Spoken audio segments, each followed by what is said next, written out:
Dito mga tol, makikita ninyo, sobrang lakas po ng internet connection natin. Umabot tayo ng 66.5 download Mbps at isishare ko sa inyo ngayon yung tricks na ginamit natin. Bago po tayong patuloy sa ating video tutorial ngayon, huwag niyo pong kalimutang mag-like sa video na ito, comment down below mga tol, kung gumana din ba yung tricks na ito ngayon i-share ko sa inyo dito. At mga tol, syempre, huwag niyo pong kalimutang mag-subscribe sa ating channel. 55,000 and 700k subscribers na po tayo. Help niyo po akong ma-reach natin ang ating goal na 100,000 subscribers.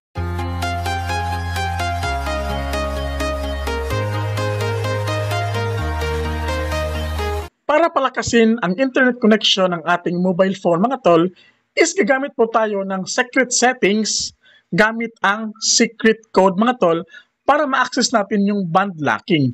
Dito isang gagawin lang natin, open lang po natin yung ating dialer, tapos input nyo lang, asterisk ay number, 9646633, tapos number sign. Ito po yung lalabas mga tol. So dapat, naka-on po yung ating developer option. So dito, para mapalabas yung ating developer option, close muna natin to, tapos punta po tayo sa ating settings. Tapos dito sa may phone natin mga tol, hanapin lang natin dito yung ating version info, tapos tap nyo lang itong build number. Infinix phone po yung gamit natin. And mga tol, you are now a developer option. So activated na siya mga tol. Ang gagawin naman natin is hanapin po natin yung developer option. So para hindi tayo mahirapan mga tol, ang gagawin natin, search lang natin dito. And mga tol, developer option, click nyo lang yan. Tapos, ang gagawin natin dito mga tol is i-on nyo lang siya. So dito, naka-on na siya. Balik tayo sa ating dialer option. Tapos input nyo ulit mga tol itong asterisk ay number 9646633 na code mga tol, number sign. So ito yung magiging itsura mga tol kapag na-access na po natin yung engineer mode mga tol. So para mapalakas po yung ating internet connection mga tol, ginamitan po natin ng secret settings gamit yung secret code para ma-access po natin ito mga tol. Tapos hanapin lang po natin dito yung band mode. Tapos kapag na-click nyo po yung band mode, meron po ditong SIM select mga tol. SIM 1 tsaka SIM 2. So ngayon, kung anong data po yung gamit niyo sa atin dito SIM card mga tol, at nakalagay po yung dito SIM card natin sa SIM 1. So ngayon, ang gagawin nyo lang mga tol, is i-click nyo lang po yung SIM 1. So nakadepende na po yan sa inyo mga tol kung either SIM 1 or SIM 2 yung gamit ninyo na mobile data. Dito mga tol, makikita nyo po, scroll down lang, LTE mode mga tol. Naka-check po yan lahat mga tol from band 1, 2, 3, 4, 5, 7, 8, 12, 17, ayan.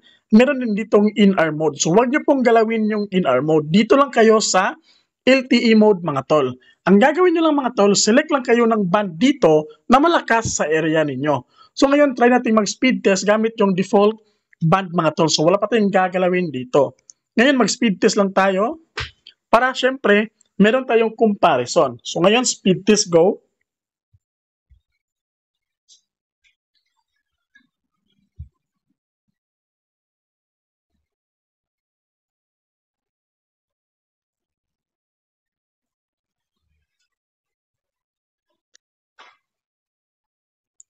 So yun mga tol, makikita ninyo, halos hindi po gumagalaw yung speed test natin. Mababa lang siya mga tol.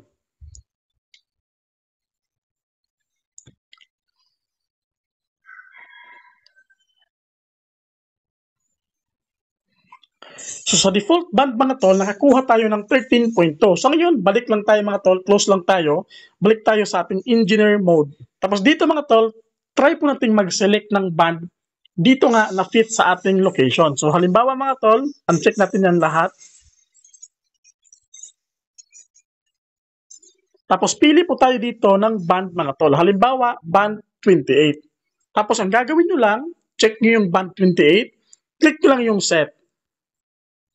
Ayan mga tol, band mode successfully. So ibig sabihin, naka-lock na siya sa band 28. Ngayon, try natin mag-speed test kung malakas ba yung band 28 sa location natin.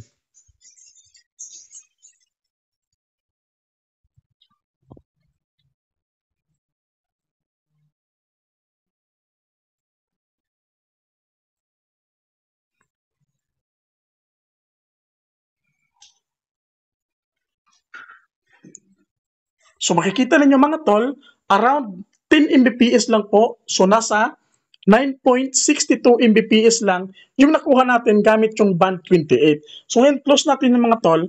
Ang gagawin naman natin, mag-select tayo ng another band para ma-compare po natin kung alin ba yung band na malakas sa area ko. So close natin yan. Punta tayo balik sa engineer mode.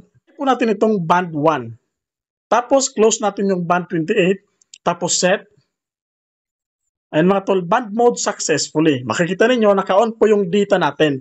Data lang po yung gamit natin. Balik tayo sa speed test mga tol gamit yung band 1. Tapos igulang natin mga tol.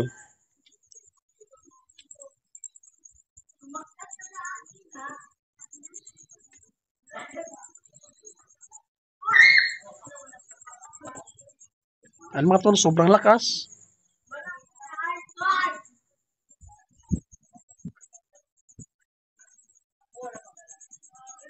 So yun mga tol, makikita ninyo, nakuha po tayo ng 66.5 download Mbps gamit yung band 1 mga tol, dito nga sa ating dito SIM card. Yung upload naman natin mga tol, makikita ninyo, halos umabot siya ng 20 Mbps mga tol.